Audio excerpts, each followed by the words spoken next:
ఒకళ్ళ అధికారంలోకి వస్తే ఇంకొకళ్ళు ఊర్లు విడిచి వెళ్ళిపోయే సంస్కృతి మళ్ళీ వచ్చిందా? వైఎస్ఆర్ కాంగ్రెస్ పార్టీ హయాంలో అట్లా వచ్చిందని ఆ మధ్యన కొంతమంది పల్నాడు నుంచి వెళ్ళి కోర్టుకు కూడా హైకోర్టుకు కూడా వెళ్ళటం, తెలుగుదేశం పార్టీ వాళ్ళందరికీ కూడా తగిన ఏర్పాటు చేయడం ఇదంతా చూసాం. ఇప్పుడు వైసీపీ వాళ్ళు ఊర్లు వెళ్తున్నారు అన్నది సాక్షి రాసుకొచ్చింది.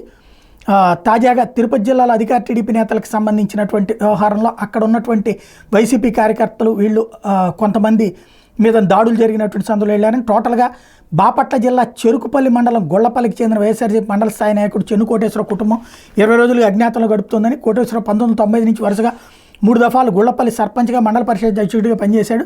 2021 నుంచి ఆయన భార్య సర్పంచ్గా ఉన్నారు. గ్రామ పంచాయతీలను కాక మండల స్థాయిలో పేరున్న నేత. కూటమి అధికారంలోకి రాగానే టీడీపీ కార్యకర్తలు చెన్ను కోటేశ్వర కుటుంబాన్ని టార్గెట్ చేశారు. వీళ్ళ హయాంలో అభివృద్ధి పనులకు సంబంధించిన శిలాఫలకాలన్నీ ధ్వంసం చేశారు.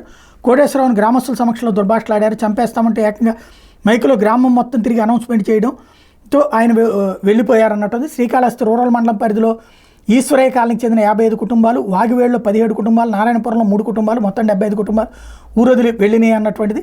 పొంగనూరు నియోజకవర్గం రొంపిచెర్ల మండలం పెదగొట్టికల్లుకు చెందినటువంటి మాధవరెడ్డి జనార్దన్ రెడ్డి ఆస్తుల్ని ధ్వంసం చేశారని, పీలేరు తిరుపతి జాతీయ రహదారిలో రొంపిచెర్ల క్రాస్ దగ్గర ఉన్న విఎంఆర్ కన్వెన్షన్ హాల్కి ముఖద్వారం ఆర్చిని గురువారం అర్ధరాత్రి కూలగొట్టారని, ఇట్లాగా ఓవరాల్గా వివిధ అంశాలని ప్రస్తావించుకొచ్చింది. టోటల్గా ఊర్లు వదిలి వెళ్ళిపోతున్నారు వైఎస్ఆర్ కాంగ్రెస్ పార్టీ వాళ్ళు అన్నటువంటి చెప్పుకొచ్చింది.